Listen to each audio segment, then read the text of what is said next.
every topic you hear, every speaker you hear from, every person you meet has value. There are some conferences that talk about content marketing, but they're very broad strokes. This is inspirational as well as very tactical. When you come here, you get to learn from day-to-day practitioners that are in the weeds, that are doing the hard work. There's just so many things changing so quickly, and every single thing on the agenda was something that I said, that's something I want to know more about. There's so many speakers and so many sessions, it's hard to pick which one to go to next. It's awesome to have a variety of industries represented. I've enjoyed all of the speakers. They've all been very enthusiastic, passionate about what they're talking about. It's been really great to learn, how they're overcoming problems that we're facing, what the new content marketing strategies are to bring back to my team so that we can just create better, stronger content. So I was jotting down ideas and notes of things that I can take back and immediately start implementing.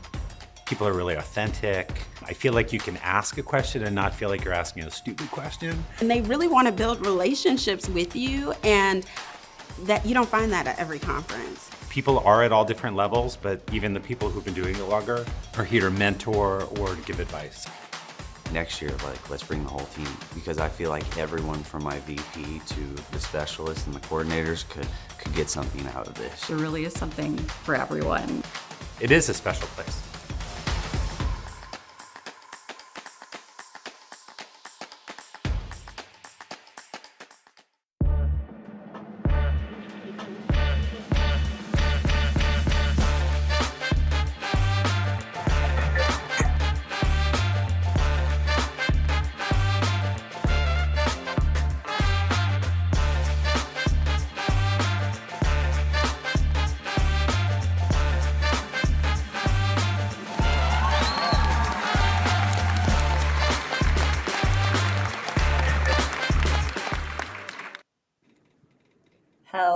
Hello, everyone. Welcome to our Tuesday edition here of Live with CMI, our special Content Marketing World edition of Live with CMI.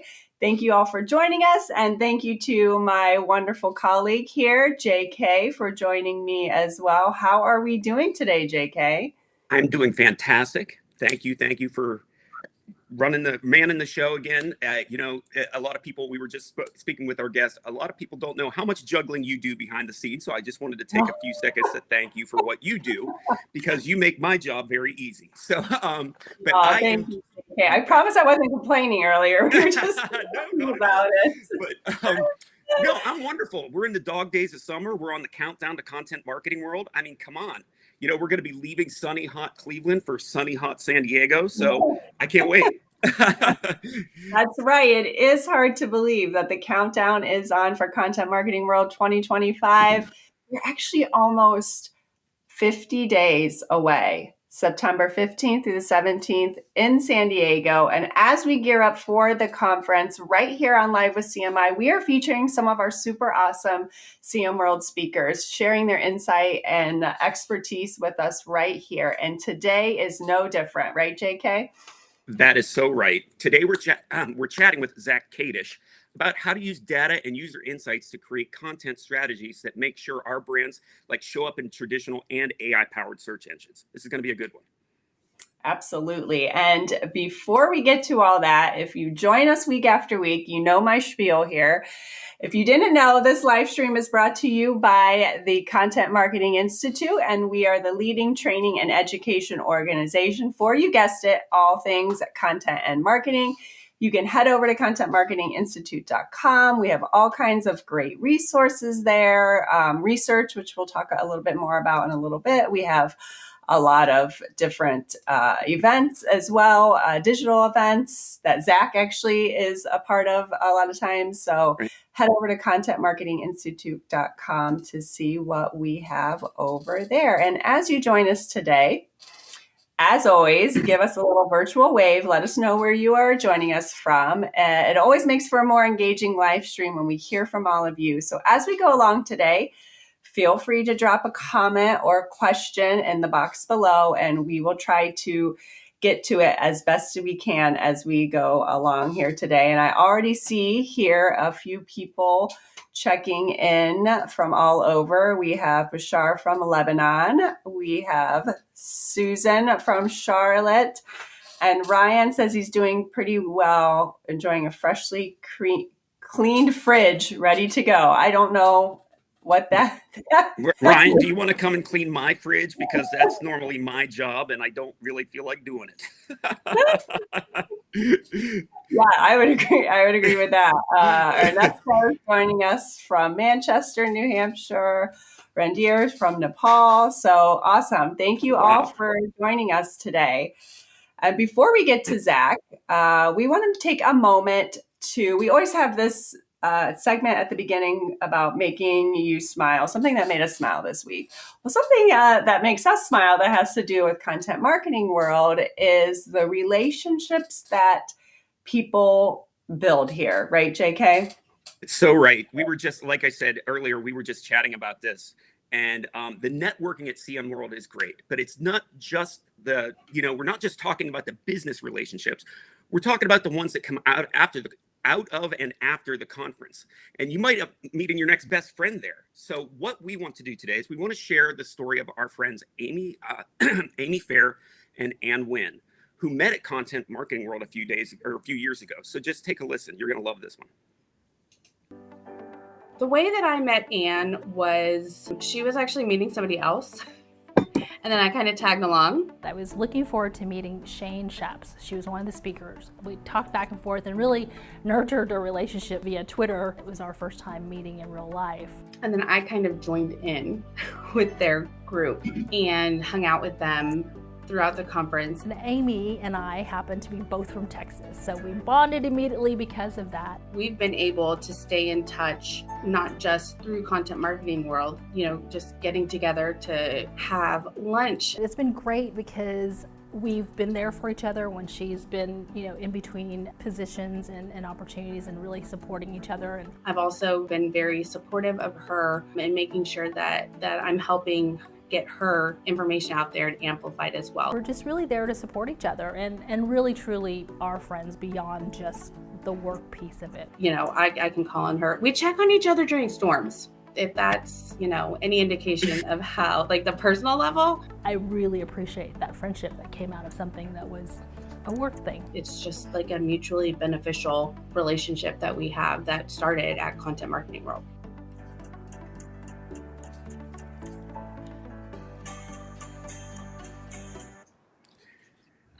I love that so much. I do too. And they're friends. Both JK and I can speak to that we've had friends that 10 years plus that we met at Content Marketing World that are business friends and personal friends. So it really is, I know we say that because we were, it really is a special event for the relationships that people are able to make there. So we hope that you will join us at Content Marketing World this year. We would absolutely love to see you there. So let's move on to Zack. Yeah. Content saturation is at an all-time high. I think we all know that. And AI overviews and LLMs are reshaping search and traditional content strategies. So brands can't rely on their, intuition anymore to craft their winning content strategies. So how do we cut through all that noise? One way to do that is through data, right, JK?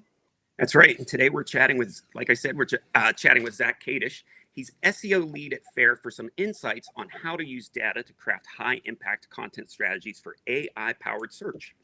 Welcome, Zack. How's it going, everyone? Thanks for having me. All right. This is awesome. Hi, Zack. Thank you so much for joining us today. So as we get started here, let's just start with what's the most important thing that you want people to know or to understand this new world we're in about optimizing content for AI-powered versus traditional search. What do you think you want people to know? Yeah, I think the main takeaway is even though everything seems very different now and the way people are searching is very different, there's actually a lot of core principles and similarities between AI search and traditional search that we can kind of use to make sure that we're appearing in both. We can chat a little bit more around how some of the metrics are different, how the visibility is different, but a lot of these core principles are technically the same. It's just kind of, a new box on top of it. So it's like, stop freaking out so much. I think there's a lot of fear mongering going on, which, is good for increasing the visibility of the channel, but there's also maybe a little too much going on now. Makes sense. So what types of data and behavioral signals should marketers be analyzing so they can better optimize their content for like AI visibility? Yeah, absolutely. So one of the interesting things is Google doesn't actually, for instance, tell us, let's take AI overviews. They don't tell us how often we're appearing. There's a lot of vendors out there that are like collecting this data, and you can definitely, take a look to see how you're being generated or appearing in AI overviews. But, just using some free tools like Google Analytics, you can actually tell if you're getting referral data from these LLMs. You can set up some specific regex to understand how much traffic we're getting from these LLMs. And there's also these other LLM providers now that can actually show you if you're being cited, if you're being mentioned, the sentiment of, how you're appearing in ChatGPT or Perplexity or whatever's going on. So I would definitely recommend to kind of take a look at these different platforms to better understand, like, is this right for you? And how are you appearing in these different areas? But like overall, if you don't want to do that, you can also just kind of start looking at more engagement metrics. Like, are people spending more time on your site? Are people returning to your site? Are they, doing more on your website, especially if they're coming from LLMs? Because that's a good indicator that they're enjoying your content and they're getting something out of it. Awesome. So yeah, and if you're getting more engagement from traffic from LLMs, obviously it kind of gives you a little bit of inclination of what the LLMs or the overviews are saying about you. Absolutely. Yeah, you can kind of see which pages are being sourced, and then you can kind of get a good indication of, okay, like this is how people are finding me on these different sources. Gotcha. And as we go, I remind everyone as we go along today, if you have a question for Zack, be sure to drop it into the comments there, and we'll try to get to it as well. So as you said, a lot of the same principles apply to both the AI as well as traditional search. So like we can't forget about that human element. So how should we balance, writing for those human readers while also making sure we're optimizing for those AI machines? Yeah, absolutely. I always say this even when you're optimizing for Google or other search engines, like we should always be creating content for humans, but we should make sure that, search engines or LLMs can understand what the content is. So there's different ways that we can structure it. We want to make sure that it's kind of like how we've been writing content forever, have content written by like a subject matter expert, make sure that it's, in a very concise and structured way with good heading tags to make sure that it's very clear. There's technical things we can do in terms of adding schema markup, but like it's nothing really that different from how we've optimized for Google or LLMs, but we want to make sure that either one can still understand what the content is. So make sure that it's very skimmable, make sure it's very concise, make sure that there's actual relevant information in these areas.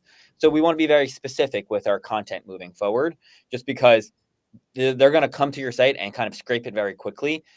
It's also like humans, like we sometimes, don't read the entire article. So we want to make sure what we're trying to say is very clear, is upfront in the beginning, and you can kind of have those clear takeaways right away.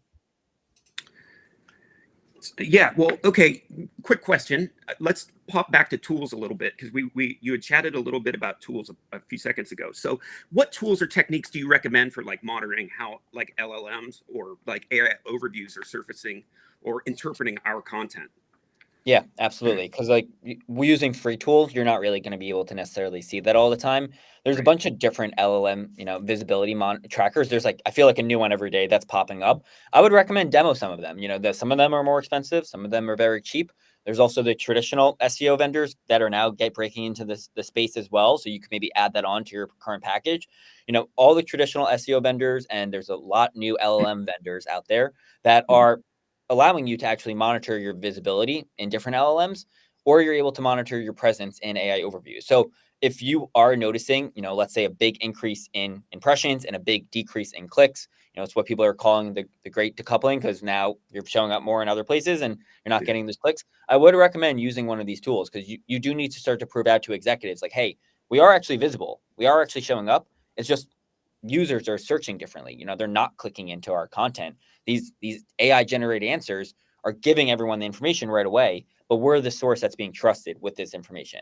It might lead to a click, it might not, but if you don't have these new tools in place, you're not going to be able to prove that out and show what you're doing is actually working. Gotcha. And then talking a little bit about, like, I was, thinking about like how, when you're not showing up, and competitors are showing up. And so I was learning a little bit about entity gaps, which I'm not an SEO focused marketer. So could you explain a little bit about those and how can marketers identify them in their content? Yeah, it's a very like fancy word for just basically saying like what your brand is about. It's like what the people, the place, the products that you're selling. It's basically just identifying what is your brand around and what does Google or these LLMs recognize you around. So like one easy, very free way to do that is like go to ChatGPT or any other LLM. You could have search enabled. You don't need to necessarily, but type in like your brand and what entities are related to this brand or my brand or your competitor's brand. You can get a very concise list of like what they associate you with and make sure that it's accurate. If it's not, that could indicate that maybe you're not writing around the right things, or you're writing around too many irrelevant things these you're not being related to what you should be. So there's also a lot of other like more technical tools out there that can actually kind of help you understand what your relationship is in terms of entities. But realistically, it's just what is your brand about? What are your products about?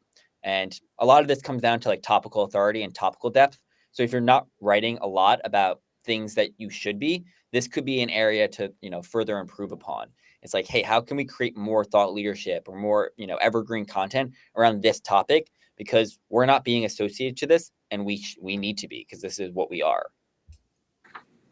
That sounds like traditional search strategy, right?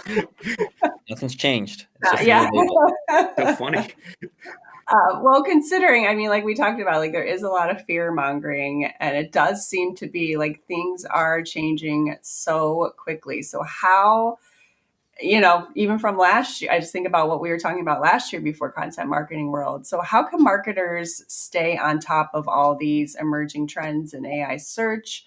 How can we, you kind of did just talk about that, position ourselves as the trusted brand. Yeah. Oh yeah, no, absolutely. These are great, because it's like there's a lot of fear mongering going on, and everyone's claiming how everything's different now. And yes, there are things that are different. Like people are searching differently now.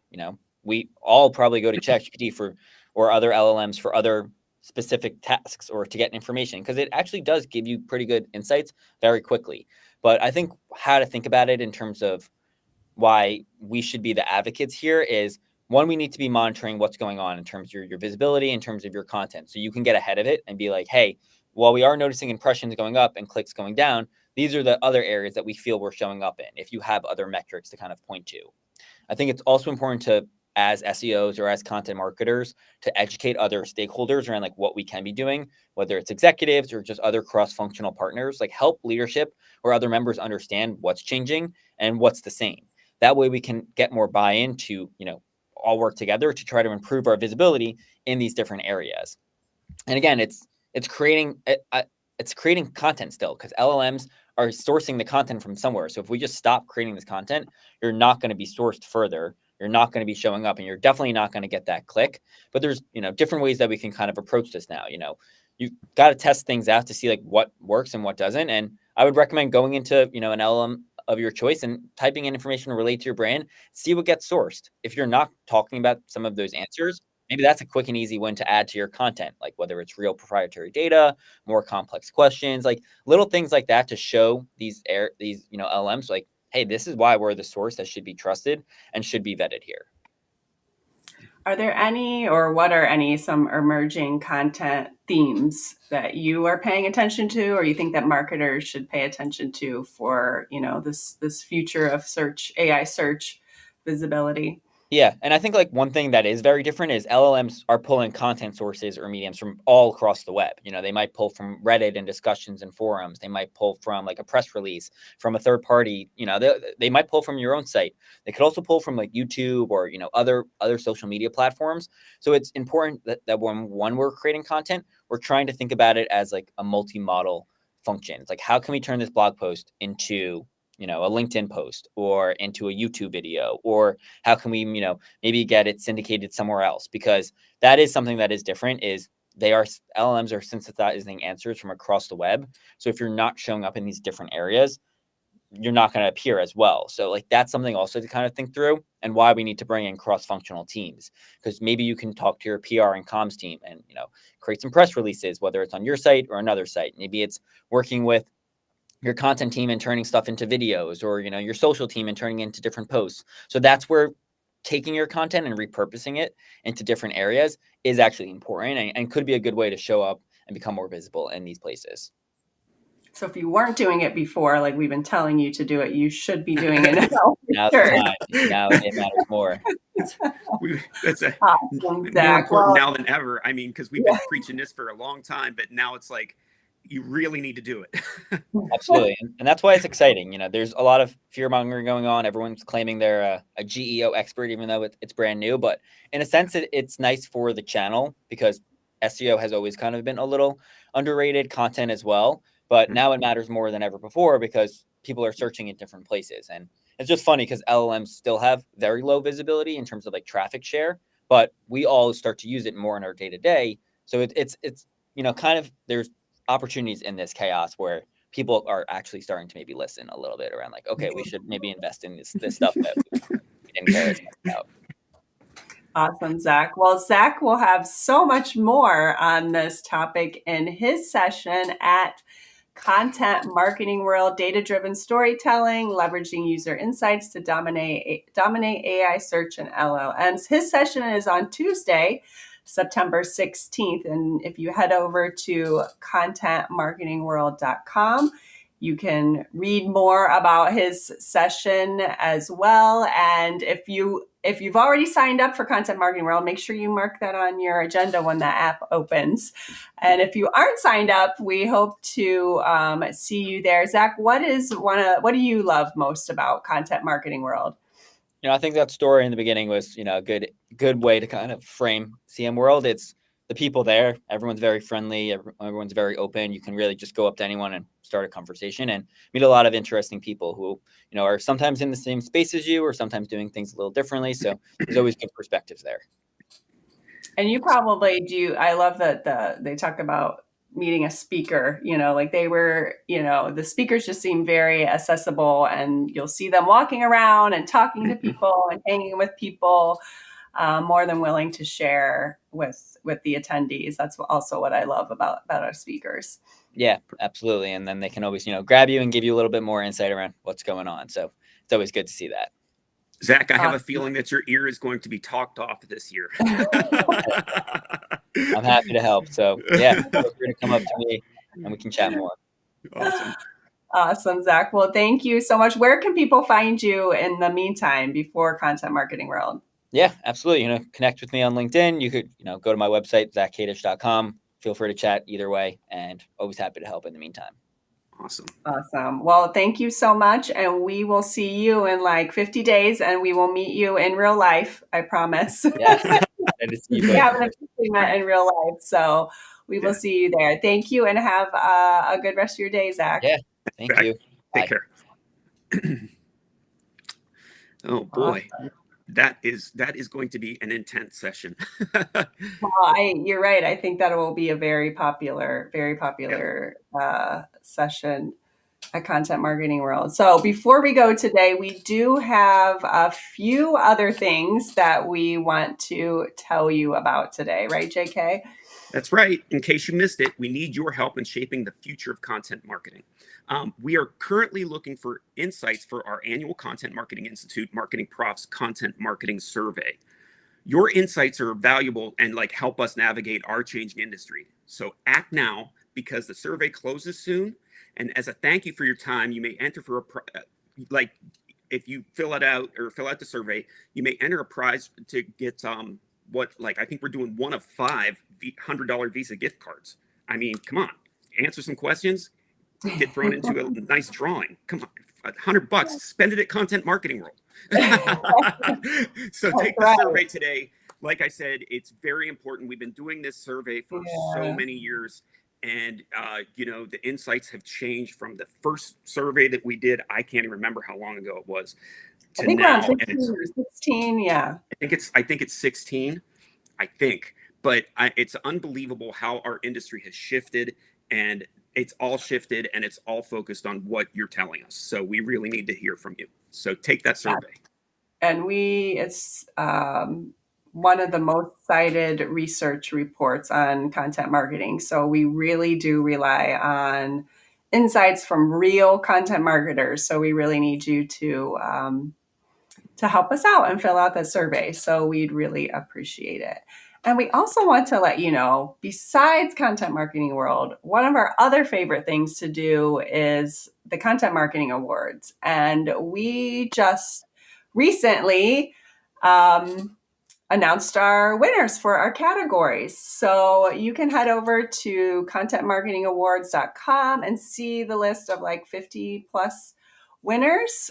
Congratulations to everyone. If you're watching out there, drop it in the comments if you happen to win one. If not, we hope you will consider signing up or submitting an entry next year. I know, JK, you judged some entries as well. I did. And I'm telling you, Amanda, it gets harder and harder each year to, because the scores are very, very close. There are so many great pieces coming in, and I'm very fortunate to take a look and be trusted to judge these. But it's just so hard because there's so many excellent pieces of content and campaigns and strategies that come in. And I am so excited for our winners this year. It's going to be fantastic. Yeah, so we will also be doing a live stream coming up on August 21st, where we have our top 5, I think it's 5 prizes that we award, like Project of the Year and Content Marketers of the Year. So we will look for that live stream. We'll be announcing the winners live during that. So that will be exciting as well. And I think that I did not put up the graphic on Content Marketing World. So I totally forgot about that. Here's the Content Marketing World graphic. So head over to contentmarketingworld.com. We really do hope to see you there. If you do come, be sure to, let JK or I know, hit us up in the comments or message us on LinkedIn. And so we love to meet anyone out there in real life. Like I said, it really is about the relationships that we build at Content Marketing World. And you'll see us, JK and I, wandering around. You'll For see sure. a lot of our staff wandering around. So we really hope to see you there. And we will actually be back, I believe, in a couple of weeks. We'll be doing a series of live streams coming up in August as we lead up to Content Marketing World. So you'll see us a little more frequently as we talk to some of our Content Marketing World speakers. So in the meantime, have a good week, JK. You as well. Like you said, I can't believe we're almost there, 50 days. Of course, it's crunch time for us, leading up to the show, but it's my favorite time of year, and I cannot wait to see everybody. And then, like you said, we'll be back in a couple of weeks to chat some more, right? All right. So thank you all for taking the time today. If we missed a question or something, I apologize. We will get to it. Until next time, we will see you. All right. Take care, everybody. Thank you.